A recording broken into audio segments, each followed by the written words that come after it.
جس کو یک بنایا آپ ہیں، آپ کی خاطر بنائے دو جہاں،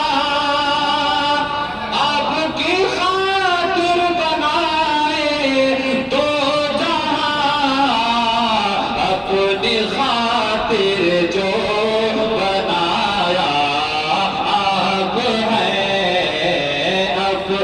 خاطر جو بنایا آپ ہیں، یک نے جس کو یک بنایا آپ ہیں، یک نے جس کو یک بنایا آپ ہیں۔ اور یہ آخری شعر دعاؤں کے ساتھ مراحلہ فرمائیں کہ آپ کی طلعت کو دیکھا جان دی، آپ کی طلعت کو دیکھا جان دی، قبر میں پہنچا تو دیکھا آپ ہیں، قبر میں پہنچا تو دیکھا آپ ہیں،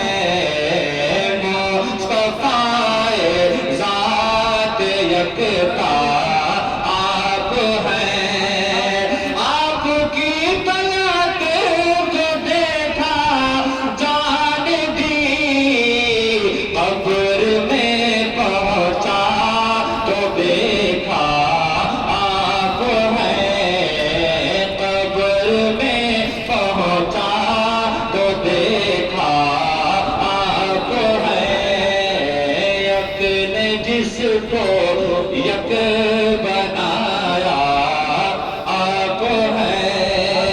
درود پاک پڑھیں، اللہم صلی علی سیدنا و شفیعنا مولانا محمد قادر الجود والکرم، صلی اللہ علیہ وسلم علیکہ یا رسول اللہ صلی اللہ علیہ وسلم۔ حضرات کرامی، نعت مبارکہ کے اشعار جو میں نے آپ حضرات کے سامنے پڑھے، ان کے اشعار سے آپ حضرات نے اس بات کا بخوبی اندازہ لگا لیا کہ میرے مصطفیٰ صلی اللہ علیہ وسلم کی عظمت اور حقیقت کیا ہے۔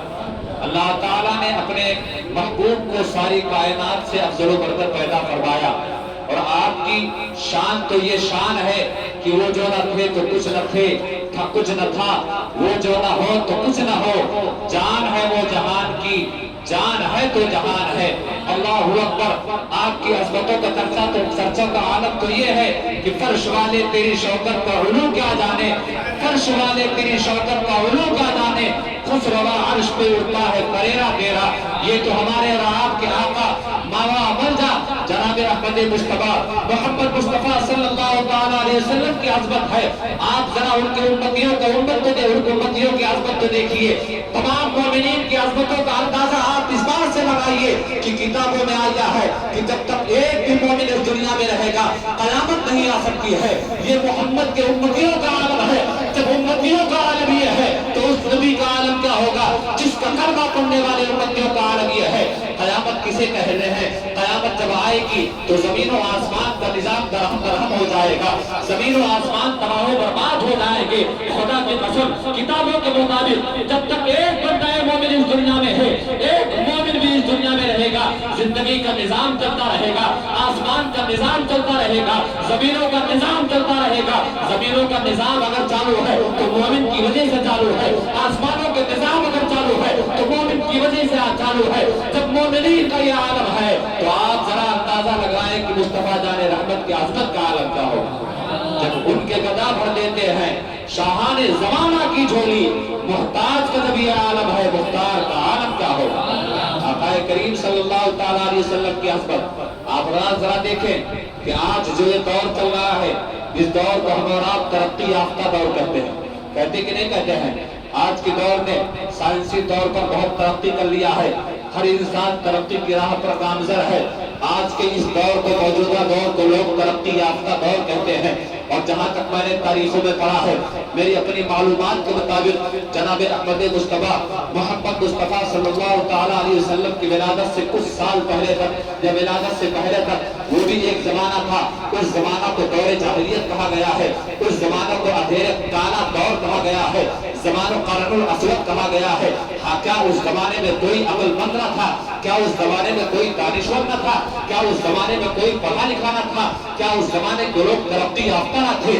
ایسے لوگ اس دور میں موجود تھے کہ لوگ تو حکمتوں کے دروازے ہوتے ہیں. کوئی کسی حکمت کا مالک ہوتا ہے, کوئی کسی حکمت کا مالک ہوتا ہے. لیکن اس دور میں ایک ایسا تھا جسے ابو الحکم کہا جاتا تھا. ابو جہل جسے لوگ حکمتوں کا باپ کہا کرتے تھے. ایسے عرب شاعر موجود تھے جن کی شاعری کا چرچا پوری دنیا میں مشہور تھا. ایسے دانشور موجود تھے جو اپنے دانشوری میں اپنے یکتائے زمانہ تھے. ایسے خطیب موجود تھے جن کی گھڑ تقریروں سے عرب والے مشہور ہو جایا کرتے تھے. ایسے زبان والے موجود تھے کہ لوگ اپنے دوروں میں اپنے آپ کو زبان والا اور دوسروں کو گونگا کہا کرتے تھے. اس دور میں بھی ترقی یافتہ لوگ تھے. بڑے سے بڑے خطیب موجود تھے. بڑے سے بڑا عربی شاعر موجود تھا. حکمتوں کا باپ موجود تھا. لیکن اس زمانے کو جاہلیت کا زمانہ کہا گیا. اس زمانے کو کالا زمانہ کہا گیا ہے. قرن اسود کہا گیا ہے. وجہ کیا تھی؟ اس زمانے کے لوگ دانشور بھی تھے. اس زمانے کے لوگ پڑھے لکھے بھی تھے. اس زمانے کے لوگ خطیب بھی تھے. اس زمانے میں بڑے بڑے شعراء تھے, بڑے عقلاء تھے, بڑے فضلاء تھے. لیکن اس کے باوجود اس زمانے کو دور جاہلیت کہا گیا. وجہ کیا تھی؟ وجہ یہ تھی کہ انسانیت کا زیور ان کے پاس نہیں. انسانیت کے جو تقاضے ہوتے ہیں اس سے بالکل وہ خالی تھے. اور انسانیت اس قدر ان سے اتر چکی تھی. عالم یہ تھا کہ بچیوں کو زندہ درگور کر دیا جاتا تھا. ارے بڑے عربداں ہونے کے باوجود, بڑے فضلاء اور عقلاء ہونے کے باوجود انسانیت کے زیور اس طرح انہوں نے اتار کر پھینک دیا تھا. اور انسانیت کے زیور سے اس طرح وہ خالی ہو گئے تھے. بچیوں کو زندہ درگور کر دیا جاتا تھا. وہ مائیں جو سوتیلی ہوتی تھی اور اگر باپ انتقال کر جاتا تو ان ماؤں سے نکاح کر لیا جاتا تھا. بہنوں کے ساتھ زنا کوئی عام بات نہ تھی. زنا کاری بالکل عام ہو چکی تھی. شراب نوشی زوروں پر تھی. جہالت کا دورہ تھا. آپ ذرا دیکھیں, باپ ابو الحکم تھا پھر بھی جاہل کہا گیا. آپ بڑے دانشور تھے, بڑے عقل مند تھے, پھر بھی اس زمانے کو زمانے جاہلیت کہا گیا. لیکن جب جلوہ گری ہوتی ہے ہمارے اور آپ کے آقا جناب احمد مصطفیٰ محمد مصطفیٰ صلی اللہ تعالیٰ علیہ وسلم کی, جب آپ اس دنیا میں رونما ہوتے ہیں, جب آپ ظہور پذیر ہوتے ہیں, تو ابو جہل جو ابو لہب ابو حکم تھا سرکار کے دامن سے نہ لگا تو ابو جہل بنا دیا گیا. اور لیکن جب آپ ذرا دیکھیں حضرت عمر فاروق اعظم سرکار کے دامن کرم سے وابستہ ہو گئے, انسانیت کے لیے مثال بن گئے. ابو بکر صدیق سرکار کے دامن کرم سے وابستہ ہوئے, صداقت کے تاجدار بنا دیے گئے. حضرت عثمان غنی سرکار کے دامن کرم سے وابستہ ہوئے, سخاوت کے علمبردار بنا دیے گئے. مولا علی نے سرکار کے دامن اطہر کو تانا شجاعت کے شہسوار بنا دیے گئے. پتہ یہ چلا کہ عقل مند ہونا, دانشور ہونا یہ ترقی ہونے کی دلیل نہیں ہے, بلکہ ترقی یافتہ اگر کوئی ہو سکتا ہے تو وہ ہوگا تو مصطفیٰ جان رحمت کے دامن کرم سے لگا. آج اس دور میں اگر بچیاں زندہ دفن کر دیا جاتی تھی تو اس دور کو زمانے جاہلیت کہا گیا. اور آج اس دور میں کیا ہو رہا ہے آپ حضرات بخوبی جانتے ہیں. فرق اتنا ہے کہ اس دور میں بچیاں پیدا ہونے کے بعد زندہ درگور کر دیا جاتی تھی. لیکن چونکہ آج کے اس زمانے میں ترقی کر لیا ہے, ترقی یافتہ دور ہے, آج پیٹ میں ہی پتہ لگا دیا جاتا ہے بیٹا ہے یا بیٹی. اگر بیٹی ہے تو اسے دنیا میں آنے سے پہلے ہی مار دیا جاتا ہے. وہ دور تھا کہ لوگ اگر اپنی ماں اور بہنوں سے زنا کریں تو اس کو دور جاہلیت کہا گیا. اور آج کا عالم میں کیا ہو رہا ہے آپ بخوبی جانتے ہیں. ایک رپورٹ کے مطابق امریکہ کی 60% آبادی ایسی ہے جن کے باپ کا کوئی پتہ نہیں ہے. اللہ اکبر, شراب نوشی کا عالم تو یہ ہے. آپ خوب جانتے ہیں اس دور میں اگر بچیاں زندہ درگور کر دی جائیں تو اسے زمانے جاہلیت کہا جائے. اور آج کے دور میں اگر بچیاں پیدا ہونے سے پہلے مار دی جائیں تو آج کے دور کو ترقی یافتہ دور کہا جائے. اس دور میں اگر زنا عام تھا تو اس دور کو دور جاہلیت کہا گیا. اور آج کے دور میں زنا اس قدر عام ہو گیا ہے لیکن پھر بھی آج کے اس دور کو ترقی یافتہ دور کہا جا رہا ہے. اس دور میں جہالت اور ظلموں پر بڑیت عام تھی, اس دور کو دور جہالت کہا گیا. آج ظلم و بہار کے تشدد غریبوں پر توڑے جا رہے ہیں لیکن اس کے باوجود بھی آج کے دور کو دور ترقی کہا جا رہا ہے. آخر یہ دو اخیائی کیوں ہے؟ اس دور کو دور جہالت کہا گیا, اس دور کو دور ترقی کیوں کہا جا نہیں ہے. انجینئر بن جانا یہ ترقی کی علامت نہیں ہے. ڈاکٹر بن جانا یہ ترقی کی علامت نہیں ہے. دنیا دار اور مالدار بن جانا یہ ترقی کی علامت نہیں ہے. میں یہ نہیں کہتا کہ آپ مت پڑھو. آپ ڈاکٹر نہیں بنو گے تو غریبوں کا علاج کون کرے گا؟ آپ انجینئر نہیں بنو گے تو مسجدوں کا نقشہ کون بنائے گا؟ آپ کسی بھی عالم نہیں بنو گے تو دین کے مسئلے کون بتایا جائے گا؟ آپ حضرات کو پڑھنا بھی چاہیے، لیکن اس بات کو آپ کو جان کر رکھنا ہوگا کہ اللہ تعالیٰ نے دنیا میں دو چیزیں بھیجی ہے. دو طرح کی چیز ہوتی ہے. کچھ چیزیں ہمیں استعمال کرنے کے لیے دی ہے اور کچھ چیزوں سے ہمیں محبت کرنے کے لیے دیا ہے. اللہ اکبر. انجینئر بن کر آپ قوم کا فائدہ کریں، انجینئرنگ بن کر آپ قوم کا فائدہ کریں، ڈاکٹر بن کر آپ قوم کا فائدہ کریں. لیکن ان چیزوں کو اللہ تعالیٰ نے آپ کو استعمال کرنے کے لیے دیا ہے، محبت کرنے کے لیے نہیں دیا ہے. اگر پوری کائنات میں اللہ تعالیٰ نے کسی کو محبت کے لیے بھیجا ہے تو ہمارے اور آپ کے آقا جناب احمد مصطفیٰ محمد مصطفیٰ صلی اللہ تعالیٰ علیہ وسلم کی ذات. اسی لیے اہل سنت والجماعت کے حامی سید سرکار اعلیٰ حضرت فرماتے ہیں ہم آئے یہاں تمہارے لیے، اٹھے بھی وہاں تمہارے لیے. زندگی میں آپ کامیاب ہو جائیں، آپ کامیاب ہو سکتے ہیں. آپ انجینئر بن جائیں، اپنے آپ کو کامیاب تصور مت کرنا. آپ ڈاکٹر بن جائیں، اپنے آپ کو کامیاب یافتہ تصور مت کرنا. اگر کامیابی چاہتے ہیں تو ڈاکٹری اور انجینئر میں کامیابی نہیں ہے، کیونکہ ان چیزوں کو اللہ نے استعمال کے لیے بنایا ہے. اگر آپ کامیابی چاہتے ہیں تو مصطفیٰ جان رحمت کے دامن کرم سے وابستہ ہو جائے. انشاءاللہ کل کے دور میں بھی جو مصطفیٰ جان رحمت سے وابستہ تھے وہ دنیا میں کامیاب بن کر چکے ہیں. اگر آج کے اس دور کے لوگ مصطفیٰ جان رحمت کے دامن کرم سے وابستہ رہیں گے تو ہم بھی کامیاب ہوں گے. پتا چلا کہ تعلیمات نبوی سے قریب رہنے کا نام کامیابی. ڈاکٹر بن جانا ایک کامیابی کی دلیل نہیں ہے، کیونکہ اس دور میں بھی ابو جہل جسے ابو الحکم کہا گیا تھا، لیکن سرکار کے دامن کرم سے وابستہ نہیں ہوا، اسے ابو جہل کہہ دیا. اور اسی دور کے انہی میں سے حضرت ابو بکر صدیق، حضرت عمر فاروق اعظم بھی تھے. اسی دور جاہلیت کے میں سے لوگ تھے. لیکن جب سرکار کے دامن کرم سے وابستہ ہوئے تو پوری امت کے لیے مثال بن گئے، انسانیت کے تاجدار بن گئے.